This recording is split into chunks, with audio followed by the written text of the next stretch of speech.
recently there has been a massive trial that has gone on in Blackpool to do with the Preston Davy trial. And if you didn't know who these two people are, in Blackpool these two teachers have been accused of murdering a baby, and even told colleagues he had dark thoughts about harming the child.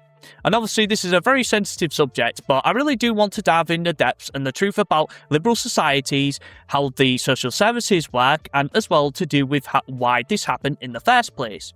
And also to do with why two men adopting children, including how all of these films basically do normalise it, including something like with Three Men, if I can remember the film correctly, and how white and liberal society is shown that are trying to even normalise this type of behaviour with two men trying to adopt a child, and people will say it's normal or it's okay, when in reality there is a lot of dark truth behind what goes on in these adoptions, and the actual truth about when this happened, and as well why the system allows for this to happen.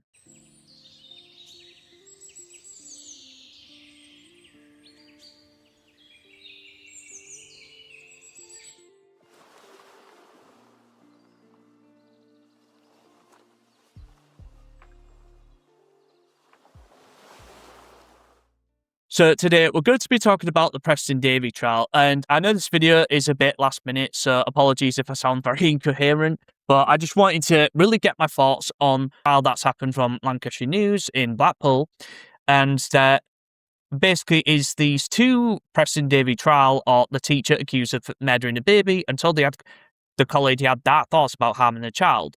And basically these two, one of them in fact was a teacher, and apparently they did some horrific stuff. Now, I'm not going to read too much into this because obviously you can probably just read the article yourself. But basically what happened was that this teacher was allegedly apparently harming this child, and obviously I have to be careful because of terms of service, but you know, if you do read this yourself, you see there's a lot of like to do with obviously like injuries, like especially to do with, for example, one of the people who adopted this child with his in-quote husband, Monsieur McGowan, Zachary, oh god, that's a really hard name to read, 32, took Preston to the A&E department at Blackpool Victoria Hospital. The jury had he was in cardiac arrest and had collapsed, it was said. And there was obviously stuff when they basically adopted the kids, they got this child in custody, and also to do with how this happened in the first place. And this is to do with the adoption system in the UK. Now, obviously, I've met homosexuals, and obviously my interaction with them, obviously not projection, but just, obviously just talking to them, especially in somewhere like college, I've noticed sort of like a trend or pattern. Now, obviously, I'm not saying every homosexual does this. Also, this is kind of like a reference or in connection to do with something like with like crime rates. And I just want to talk about this because the reason why is I've talked about these types of things that have happened in the past, especially when I've obviously criticised people who identify as LGBTQ.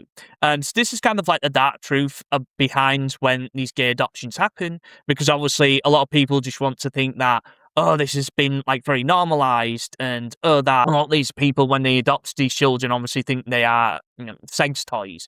And because of this, I do think that there's a lot of sick stuff. And like I said before, it's obviously, I've met homosexual couples that have actually adopted child or done a IVF that don't do this stuff to their kids. Obviously, this is very sick. This person needs to be locked up and basically thrown away the key, especially if they do this stuff. But how this unfolded, if you actually read the article, and obviously Preston Davy was oofed after being physically, psychologically, and sexually abused by Jamie Barley, a former head of year at South Shore Academy, prosecutors allege. And the thing is that these two were both teachers, I think, or at least one of them was, and these people are responsible for looking after children. Well, not in the same sense, but obviously teaching children. And I just think that if these people are in a position of trust with the parents, like imagine if, for example, obviously I had kids and I sent them to school, one of the teachers would like this. Now, I've heard some like very weird stuff from, I guess, like old ex-teachers. I've met like some teachers that were just weird fucks. They were like, I can't really explain it, but there were like all these teachers that were just like a bit weird around the kids, if that makes sense. Like some of the kids that were like apparently allegedly touching some of the girls or just acting like really weird around them. So I just wanted to emphasize a point before anyone says it's like a double standard of, oh, but heterosexual people do this as well. Yes, that's true, but they're more likely to become homosexual from that abuse, and as well, especially the sexual abuse of what that happens to the said person, because obviously, like I said, it's abuse and trauma, but again, this isn't justified, especially from the narcissism. That is a combination of this, because I've noticed that homosexuals are my narcissism. And obviously, yes, straight people can do this well, the same way straight people can be narcissistic, but what I'm trying to emphasize is that, like with, for example, blacks and per capita, with to do with crime rates, I'm not saying every black person commits crime, the same way I'm not saying every homosexual does this to the kid. It's just per capita, and they're more likely to do this to their kids than their, for example, like hetero does it. And because of this, it's like a combination of societal rot. And again, like I said, I want to emphasize that it's not all do this, and especially if you of like other schools that I've heard even from, where like these teachers get into like positions of like power or something within the school, and they can do like fit checks and just really disturbing behavior that around children. And imagine if my kids went to a school, right, and this was the type of teacher, and I'll just keep thinking, wow, this guy's like, if I heard this guy was doing anything around children, I wouldn't even want them to be there, let alone them adopting a kid and them doing horrific things to it. I mean, this is a thing. It's not just a small child or a teenager. This is a small baby that these two people have adopted. And when you look at these type of people, especially these two, I just keep thinking that, why was this allowed to happen? Why were these two people allowed to adopt this child?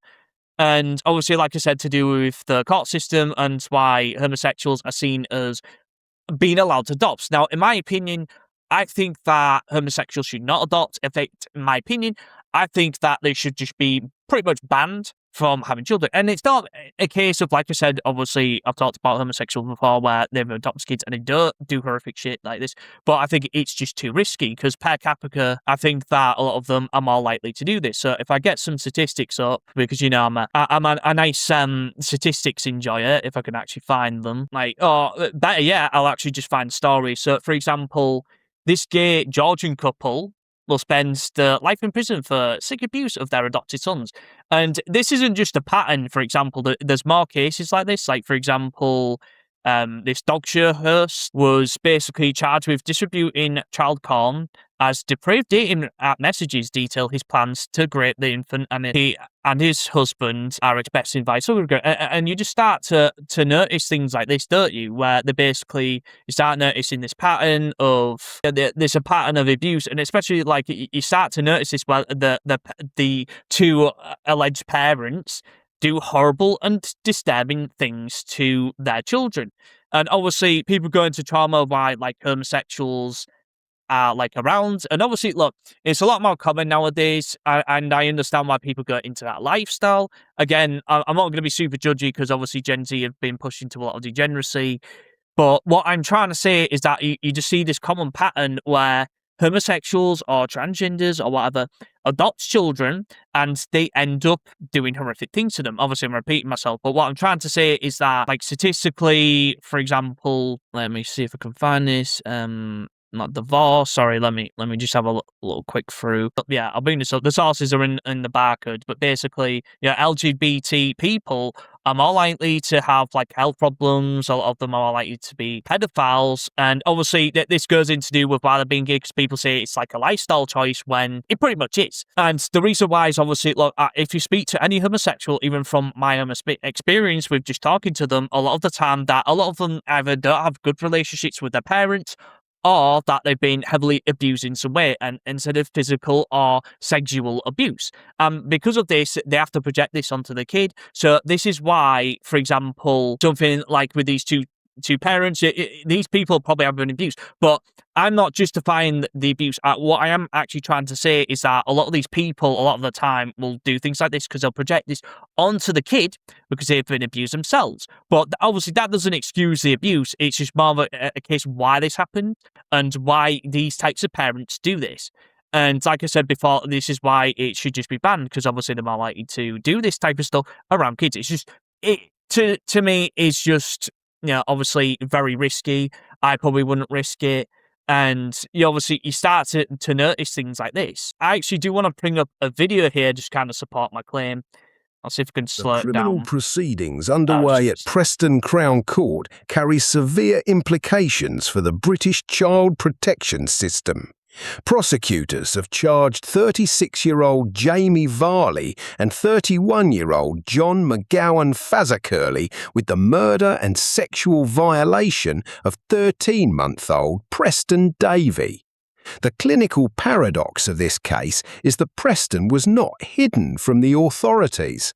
Because of acute risks in his biological family, Oldham Council mandated his emergency removal into state care when he was exactly 6 days old. He spent the next year safely reaching standard developmental milestones in the foster system. It was the rigorous state-sanctioned adoption process that eventually transferred him out of that protective environment and directly into the household of his prospective adopters. This table illustrates the brevity of that final placement. A court order authorised Preston's move to Blackpool on April 3, 2023. He was declared dead on July 27, 2023. The window between his arrival and his death measures exactly 115 days. A mortality window of fewer than 4 months within an approved adoption placement indicts the multi-agency infrastructure designed to protect vulnerable infants.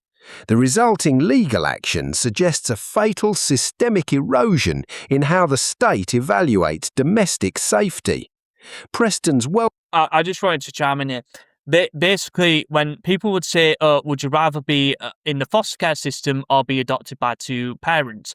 Now, obviously, being in care, from what I've heard, like, for example, when I was in college, there were a lot of, like, foster kids, for example, and because they were put in care because obviously the parents couldn't look after them or they've been abused themselves. A lot of the time they struggle with issues like, obviously antisocial behaviour and just being over it or antisocial. Again, it's not their fault, but when it comes down to the foster care system, when I've actually spoken to people that have actually been in care, a lot of the time that they're abused themselves. And obviously because of issues such as, obviously, like I said, that the parents can't look after them anymore. Like in this case, for example, obviously the kid had health issues and the parents couldn't look after them. At least this is what obviously this is referring to, and this is how the case has panned out.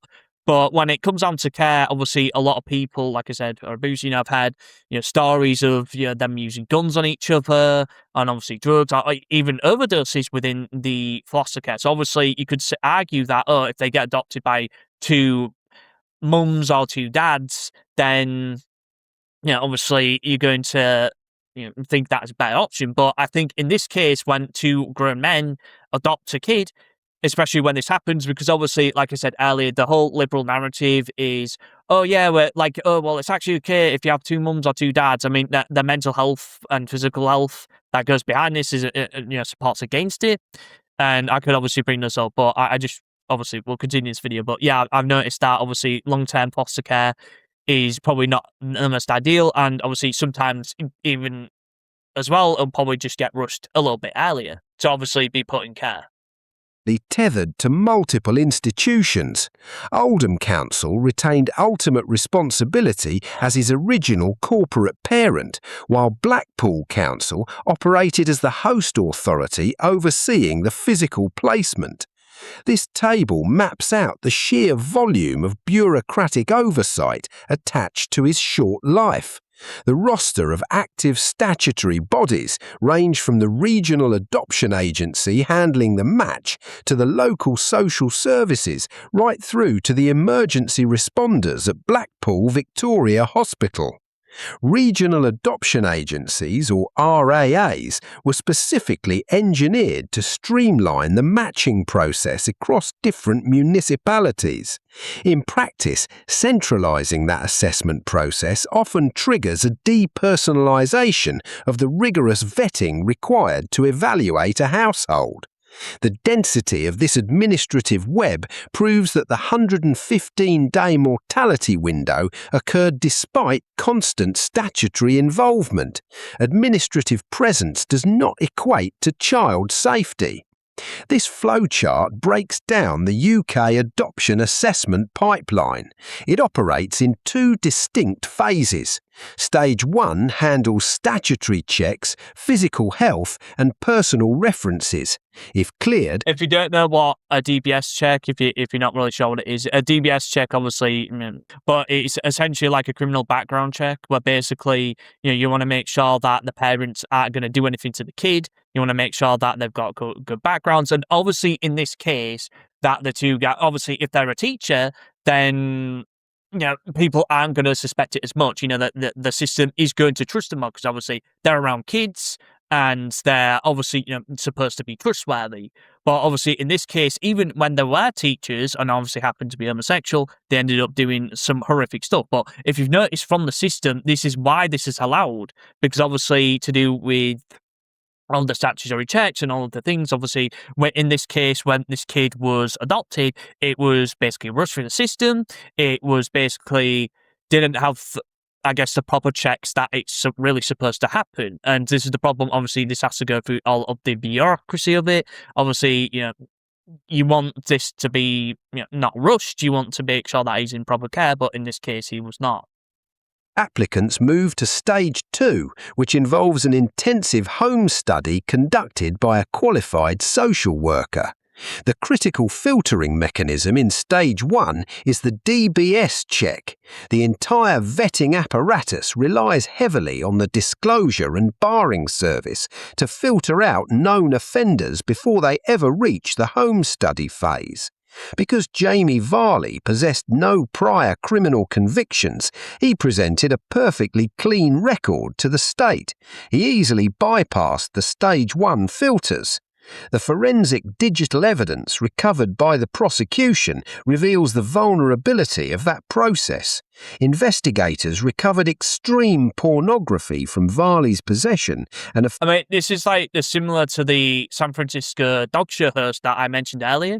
Yeah, he was caught with CP on his computer, and in this case, this guy was also caught with CP on his computer. It's a common thing that you see with these people. If you actually check the hard drives, you've heard the meme of this guy needs his hard drive checking, kind of like with the CEO of Roblox, because obviously that's there's a lot of weird stuff, especially to do with age verification and allowing PDF files onto the platform, especially like grooming children. And in this case, then as well, no surprise that he was found with CP on his computer. Offence under Section 63 of the Criminal Justice and Immigration Act, with files dating back to 2017. 6 years of accumulated digital deviance bypassed the statutory filters. The 2023 assessment panels lacked any mechanism to detect behaviour that had not already resulted in an arrest. The current safeguarding recruitment ecosystem remains structurally blind to localised, non-networked digital deviance. Without a forensic digital review prior to placement, traditional background checks leave catastrophic vulnerabilities completely unexamined. Jamie Varley's professional standing provided a secondary layer of camouflage.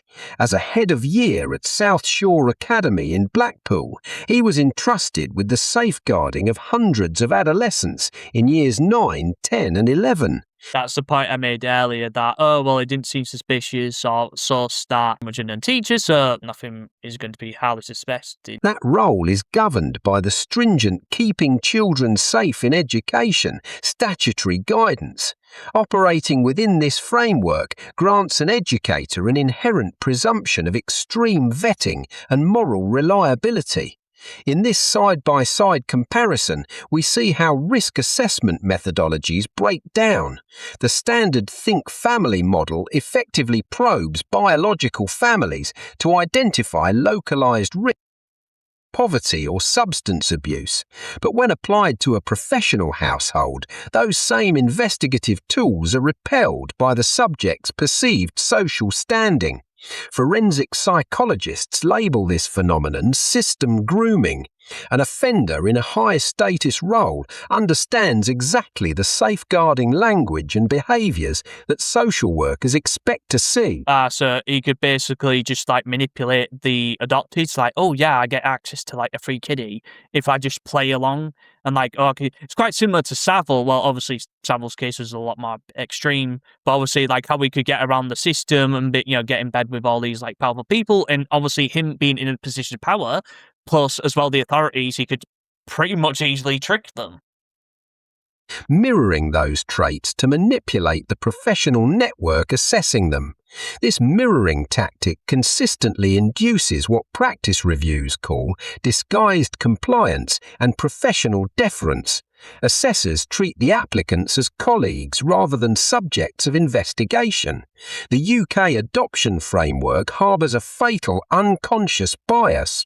By defaulting to a presumption of safety for professional peers, the system neutralises the objective professional. There is actually something as well, like, for example, if you want to go into education and you have a background in like military or policing, yeah, funny enough, I was speaking to like, I think it was like an ex-army person. Yeah, ex-Navy, that was it. And he said he wanted to get into like education or something. He's got family, wife, kids and everything, whatever. I mean, obviously. But I guess what I'm trying to say is that, when you're in a position of power, you're also in a position of trust. So like if you are in the military, it's funny enough that there are actually some ex-military people that are in education, because obviously, if they could give and take orders, but obviously like if they're a bit more militant and a bit more nutty, and also have very high anger issues, it kind of makes them very difficult to be a teacher. But I do notice that, obviously, if you are in a position of power once, you can be in another position of power again. Obviously, whether that's for control or whether that's for abuse is obviously up to the teacher and up to the school. Curiosity required to protect a child. UK adoption law mandates that the period between initial placement and the final adoption order must involve intense, continuous scrutiny. Social workers and health visitors are required to conduct frequent visits to ensure the child's safety. This map traces Preston's transition from Oldham's jurisdiction to a placement in Blackpool. Comparative analysis of the defendant. No, say murder. Oh, wait, so apparently this guy was charged with manslaughter or something, but like the partner adopted it, and I don't think they did a proper background check on the other partner, if I'm reading this right. So what ended up happening was that Child Protection Services were just gonna like, oh well, they probably didn't do a proper CV, because there's like a loophole within the system, as obviously mentioned in this video and now talked about. But yeah, if you look at this looks pretty crazy with sexual assault and all these other things. I just thought, wow, these people look like pretty insane to me.